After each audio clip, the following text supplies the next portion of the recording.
하구 여러분 반갑습니다. 이승현 교수입니다. 이번 주에는 저희가 바울과 빌레몬서라는 제목을 가지고 빌레몬서를 한번 자세히 다루어 보도록 하겠습니다.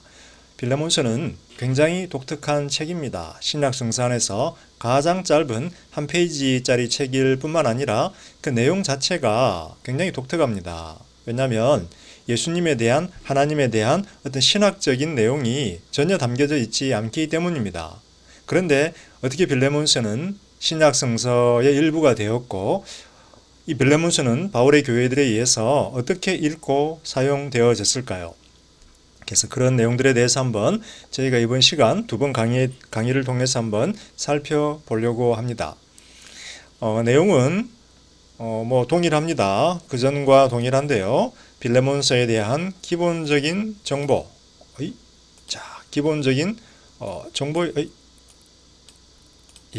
기본적인 정보에 대해서 한번 살펴볼 거고요. 그 다음에 특별히 이 빌레몬서에서 중요한 것은 바울과 빌레몬 그리고 오네시모 간의 관계가 중요합니다. 이 세 사람 간에 어떤 일들이 발생했어요. 그리고 이들 간에 발생한 그 이야기들, 그 일들이 이 빌레몬서의 핵심 메시지를 이루고 있습니다. 그리고 특별히 빌레몬서의 배경은 뭐냐면 노예제도입니다. 1세기 그리스 로마 사회에서의 노예제도라고 하는 배경 속에서 빌레몬서가 어떤 특별한 메시지를 우리에게 전달을 하고 있습니다. 그래서 1세기의 빌레몬서가 바울과 그의 교회들에게 그리고 그들을 둘러싸고 있는 그리스 로마 사회에게 어떤 메시지를 주었는지에 대해서 저희가 먼저 한번 살펴볼 겁니다. 그리고 나서 물론 이 메시지를 21세기로 살아가고 있는 우리들의 현대적인 상황 속에서 어떻게 적용해야 할지에 대해서도 한번 생각해 보려고 합니다. 자, 이 그림을 보게 되면 제가 성화를 하나를 복사를 했는데 마르투리온 투 하기우 오네시무라고 나 있는데, 마르투리온 하면은 마터덤, 그러니까 순교, 그다음에 투 하기우 홀리 거룩한 오네시모스 거룩한 오네시모스의 순교라는 제목인데요. 교회 전승에 따르면 오네시모스는 이렇게 다리를 맞고 다리가 분질림을 당하여 순교당했다라고 전해지고 있습니다. 그래서 오네시모에 관한 성화들을 보게 되면 항상 이렇게 다리가 상처가 나 있고 그 다음에 이렇게 붕대를 감고 있고 다리를 맞는 그런 장면들이 등장을 하고 있습니다. 오네시모는 노예였어요. 전직 노예였는데 과연 이 오네시모에게 어떤 일이 있었길래 왜 이렇게 오네시모가 거룩한 사도로 등장을 하고 빌레몬서가 신약 성서가 됐는지 우리 이제 한번 살펴보도록 하겠습니다. 자세히 한번 살펴보도록 하겠습니다. 자, 제가 제 얼굴을 조금 올리겠습니다. 여러분들이 익숙한 방향으로 조금 제가 얼굴을 올리고요. 사진을 조금만 키우겠습니다. 너무 키우면은 안 되니까. 자, 빌레몬서에 대한 기본적인 정보 요약입니다. 일단 기록 연도는 55, 56년경 에베소에서 작성하지 않았을까라는 생각이 들고요. 바울이 세 번 감옥에 갇혔죠. 에베소, 가이사라 그리고 로마인데, 로마 가이사라에서 만약에 이 편지를 썼다라면 58, 56년경 혹은 로마에서라면 61, 63년경 정도가 되지 않았을까 추정을 한번 해봅니다. 그래서 학자들의 견해는 에베소에서의 감옥 생활을 가장 빈번하게, 학자들의 견해는 이것이 가장 1등입니다. 가장 파퓰러한 그런 견해가 됩니다. 자, 빌레몬서의 수신자는 빌레몬, 그 다음에 그의 부인 아비아, 그리고 아키포, 그의 아들을 포함한 빌레몬의 가정교회입니다. 아마도 빌레몬은 좀 부유한 사람이었겠지요. 그 집안에 자신의 가정을 교회로 제공하고 그곳에서 드리는 영적인 예배의 지도자로, 설교자로 아마 기능을 했던 것 같습니다. 그리고 빌레몬의 가정교회는 골로새에 위치해 있는 것이 아닌가, 골로새서의 수신자가 되는 그렇게 추정이 되고 있습니다. 빌레몬서의 특징들이 좀 있는데요. 목회 서신서들처럼 한 개인 빌레몬에게 보내는 짧은 편지입니다. 그래서 여러분들이 고린도전서나 갈라디아서나 로마서 보게 되면 갈라디아에 있는 교회들에게, 성도들에게 이렇게 되는데, 혹은 로마에 있는 성도들에게, 로마 교회 성도들에게 이렇게 되는데, 빌레몬서 같은 경우는 빌레몬에게, 한 개인에게 보내는 편지예요. 빌레몬서의 배경은 바울과 빌레몬 그리고 오네시모 사이에 발생한 특정한 사건들을 전제하고 있어요. 이 세 사람 간에 굉장히 다이내믹한 일들이 발생했는데 그것들을 전제로 해서 메시지가 전달이 되고 있습니다. 그리고 수신자 빌레몬은 자신의 집에서 모이는 가정교회의 지도자였던 것 같아요. 그리고 오네시모의 주인이었어요. 다시 말하면 오네시모는 과거 빌레몬의 종이었다라는 거죠. 그리고 중요한 메시지는 뭐냐면 과거 도망친 노예였어요. 오네시모가 도망을 쳤는데 왜 도망을 쳤는지에 대해서는 이어지는 강의에서 추후에 한번 살펴볼 텐데요. 오네시모는 도망친 노예였으나 이제는 믿음 안에서 형제가 되었어요. 그래서 이 오네시모를 교회가 어떻게 영접해야 할지, 계속 종으로 받아들일지 아니면 화해하고 용서하고 그를 동등한 시민으로 동력자로 형제로 받아들여야 될지에 대한 메시지가 담겨 있어요. 결론부터 이야기하자면 당시 노예 제도에 대한 사회적 관습을 정면으로 도전하는 파격적인 내용을 담고 있죠. 왜냐하면 오네시모가 과거 도망친 노예였는데 처벌해야 되는데 처벌하지 않고 형제로 받아들이라 하기 때문에 그 메시지는 당시 사회적 관습에 대한 정면 도전 내지는 개혁적인 메시지를 담고 있다라는 거죠. 그래서 빌레몬서는 짧아요. 한 장인데 25절까지 있죠. 구조가 간단합니다. 인사말과 감사의 말씀 그리고 결론 그 다음에 중간에 이제 바울의 요청이 들어가는데 바울의 요청이 뭐냐면 오네시모를 다시 나에게 보내달라라는 겁니다. 오네시모와 화해하고 오네시모를 자유하게 해서 나에게 보내어달라. 두 가지 방식으로 바울은 이야기하죠. 사랑의 동기. 빌레몬아 네가 나를 사랑한다면 좀 오네시모를 나에게 보내어 줄래? 혹은 이제 동력자 됨의 동기를 통해서 네가 나의 복음의 동력자라면 오네시모를 나에게 보내어 주어서 복음 사역에 함께 동력할 수 있도록 허락해 줄래? 라고 하는 두 가지 형태로 요청을 하고 있습니다. 여기 보이는 사진은 18세기 노예 제도에 반대하는 동전인데요. Am I not a man and a brother? 나는 사람이요 형제가 아니냐라고 쇠사슬에 묶여있는 노예가 외치고 있고요. 여기는 이제 sees through 뭐라고 적혀있는데 oppression 그러니까 뭐 slavery and oppression을 끝내고 화해하고 화평하자라고 하는 내용의 anti-slavery 반노예제도 동전 18세기 동전이 있네요. 18세기에 미국에서 이렇게 노예 해방운동이 일어났는데 지금 1세기 로마 사회에서 벌써 복음은 이런 노예제도에 정면으로 도전하는 메시지가 나왔어요. 얼마나 복음이 앞서 있어요. 그죠? 1800년을 앞서 있는 거예요. 자, 이제 바울과 빌레몬 그리고 오네시모 간의 관계에 대해서 한번 저희가 살펴보려고 합니다. 먼저 바울과 빌레몬, 그 다음에 빌레몬과 오네시모, 그리고 바울과 오네시모 이렇게 해서 이 세 관계를 한번 살펴볼 텐데요. 자, 먼저 바울과 빌레몬입니다. 과거 골로새에 살던 빌레몬의 회심에 바울이 직접적으로 관여했던 것 같아요. 바울이 전한 복음을 아마도 빌레몬이 듣고 회심을 했던 것 같아요. 그래서 그가 자기 집 골로새로 가서 거기서 교회를 시작했고 그 가정교회의 영적인 지도자가 되지 않았나 싶어요. 골로새서에 보게 되면 바울이 그의 제자 에바브라를 통해서 빌레몬이 또 복음을 듣고 교육을 받았다라는 내용이 나오는데 이렇게 보게 되면 그의 제자 에바브라가 직접적으로 빌레몬을 회심시켰다면 바울은 간접적으로 빌레몬을 회심한 사람이 됩니다. 에바브라에 의해서 빌레몬이 회심하고 추후에 에바브라의 스승인 바울이 에바브라가 그의 스승인 바울을 빌레몬에게 소개시켜줘서 어쨌든 간에 빌레몬과 바울이 교제를 했을 수가 있죠. 그래서 직접적으로 관여했거나 간접적으로 관여했을 수가 있는데요. 어쨌든 간에 바울은 빌레몬이 그가 성도가 된 과정과 특권을 모두 바울에게 비치고 있다라고 그렇게 바울은 주장을 합니다. 비치고 있다는 거예요. 다시 말하면 빌레몬의 회심에 바울이 직간접적으로 관여했기 때문에 바울은 빌레몬의 영적인 아버지가 되고 빌레몬은 바울의 자녀가 된다. 그래서 빌레몬은 자신의 성도가 된 과정, 특권, 즉 구원을 전적으로 바울에게 비추고 있다라는 거죠. 그러면 어떻게 되나요? 바울이 오네시모 네 종이지? 내가 오네시모를 풀어주고 싶어? 그럼 어때? 은 30냥. 그 당시 노예 몸값이 은 30냥이었죠.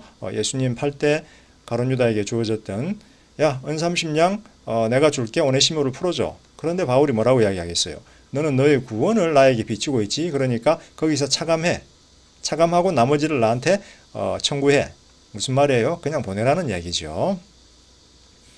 아마도 빌레몬은 상당한 사회적 지위와 재산을 가진 상류층, 교육받은 상류층 출신이 아니었을까 생각을 해봅니다. 왜냐하면 그의 가정을 가정교회로 제시했고 또 거기서 영적인 지도자로 그가 사역을 했기 때문에 어느 정도 상당한 재력이 있었을 것으로 추정이 됩니다.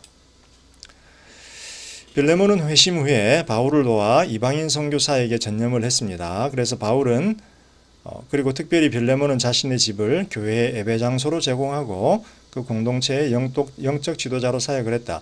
그래서 빌레몬서 1에서 바울은 빌레몬을 그리스도 안에서 형제요. 회심한 자라는 거죠. 그 다음에 복음의 동력자라고 부릅니다. 함께 우리가 수고한다라는 거죠. 근데 사실은 영적인 아버지와 자녀의 관계, 이게 지금 1번, 2번, 3번인데 사실은 이게 지금 핵심이죠. 그죠? 형제고 복음의 동력자지만 내가 너의 영적인 아버지다라는 거죠. 무언중에 바울은 자신의 요청과 요구에 가르침에 순종할 것을 기대를 하고 있죠. 바울이 선교지를 옮긴 후에도 빌레몬과 바울은 상호 연락을 주고받으면서 긴밀한 관계를 유지하지 않았나 싶습니다. 그래서 화해의 메시지가 담겨 있다. 자, 이제 두 번째 빌레몬과 오네시모의 관계에 대해서 한번 살펴보려고 합니다. 자, 과연 빌레몬과 오네시모 간에는 어떤 일이 발생했을까요? 자, 빌레몬과 오네시모. 과거 오네시모는 빌레몬의 종들 중 한 명이었을 걸로 생각이 듭니다. 자, 빌레몬이 회심을 해서 예수님의 제자 바울의 동력자가 됐지만 여전히 종들을 데리고 있었다. 그 당시 관습이었으니까 종들을 바로 해방시켜 주지 않았다. 근데 그 중에 한 명, 오네시모라는 자가 있는데 빌레몬 18절에 보게 되면 바울이 이렇게 이야기를 합니다. 오네시모가 빌레몬에게 큰 잘못을 저지르고 도망을 했다라고 합니다. 여기 지금 오네시모가 도망을 치고 있습니다. 어린이들의 카툰을 제가 한번 이렇게 그려봤는데 실제로 오네시모는 금발의 하얀 얼굴이 아니었겠죠. 터키 사람이니까 뭐 여러분들 터키 생각하면 좀 어두운 피부 색깔이었을 거예요. 그죠? 그리고 뭐 흑발이었겠죠. 이거 좀 틀렸는데 제가 어쨌든 간에 큰 잘못을 저지르고 도망을 쳤는데 아마도 물건을 훔쳤거나 빌레몬에게 큰 경제적 손실을 입혔던 것으로 추정이 됩니다. 좀 작은 실수였다면 빌레몬이 용서를 해줄 수 있었을 텐데 오네시모가 도망을 칠 정도로 도망을 쳤다라는 사실은 그가 아마 용서받을 수 없는 큰 죄를 지었기 때문이 아닌가 생각이 돼요. 왜냐하면 1세기 당시에 주인들은 노예를 사형할 권리가 있었어요. 노예가 여러분들 능히 이해가 되겠지만 예측이 되겠지만 노예가 잘못을 하면 그를 처벌하거나 형벌을 내리거나 또 사형할 수 있는 권리가 주인에게 있었어요. 특별히 도망친 노예는 바로 잡히면 사형이죠. 구타당하고.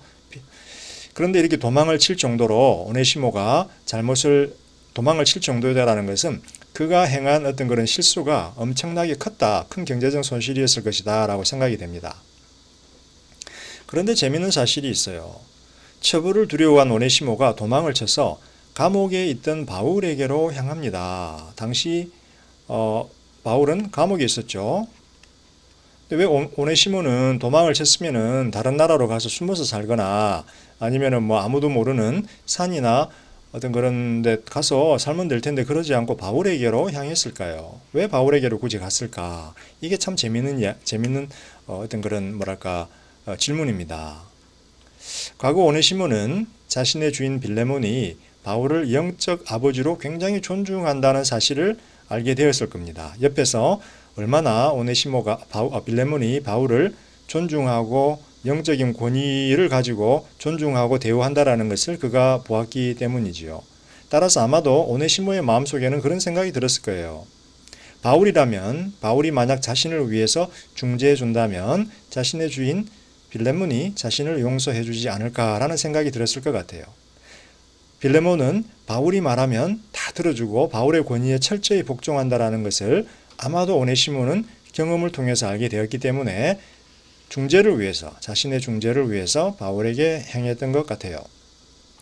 어떤 사람들은 오네시모가 바울과 함께 감옥에 갇혔다라고 말하는 분이 있는데, 만약에 오네시모가 바울과 함께 감옥에 갇혔다면 바울이 그를 돌려보낼 수 없었겠죠. 왜? 바울은 감옥에서 죄수를 풀어줄 수 있는 권한이 없었으니까.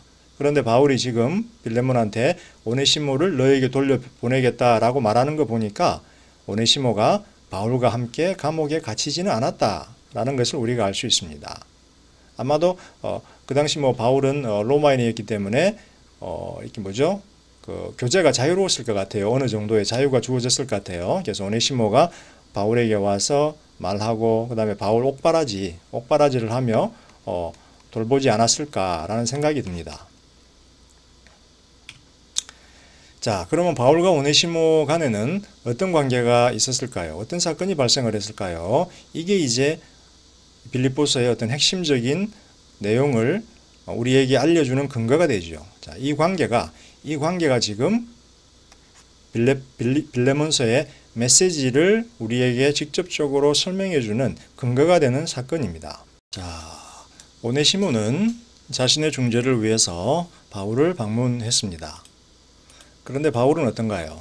지금 여기 보면은 오네시모와 바울의 이야기를 그린 이렇게 그림이 사파가 하나 보이고 있는데, 아마도 방문하면서 바울은 오네시모에게 성서를 보여주면서 성경 말씀을 보여주면서 혹은 설명을 하면서 말씀에 대해서 설명을 하면서 복음을 전했겠죠.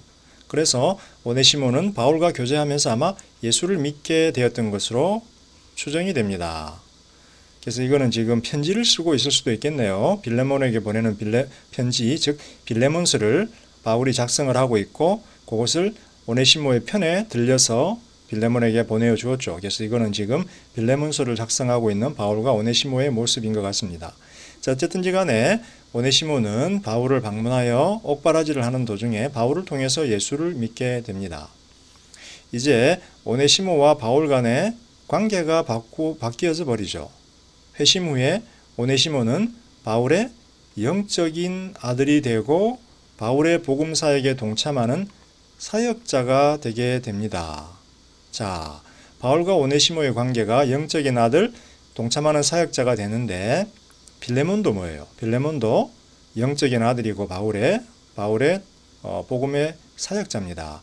다시 말하면 오네시모와 빌레몬은 동일한 영적인 아버지를 둔 믿음의 형제들이 되었고 사역자가 되었다라는 겁니다. 이런 새로운 관계가 형성이 됩니다. 여기서 이제 문제가 생기죠. 여기는 주인이고 종이었는데, 그리고 도망친 종이었는데 바울을 인해서 이 두 사람이 동일한 영적인 아버지를 둔 믿음의 형제들, 복음의 사역자가 되어버렸다라는 겁니다. 무언가 지금 과거의 관계와 현재의 관계 간에 어떤 그런 충돌이 있어서 조화롭게 설명이 되고 이해가 되고 해석이 되고 풀어져야 할 어떤 문제가 발생하지요. 그래서 바울은 이 문제를 풀기 위해서 오네시모를 다시 빌레몬에게 돌려보냅니다. 편지를 써서 돌려보내지요. 이 둘 간의 관계가 풀어져야 되는 거예요. 과거의 관계와 현재의 관계가 풀어져야 되는 거예요. 이 충돌이.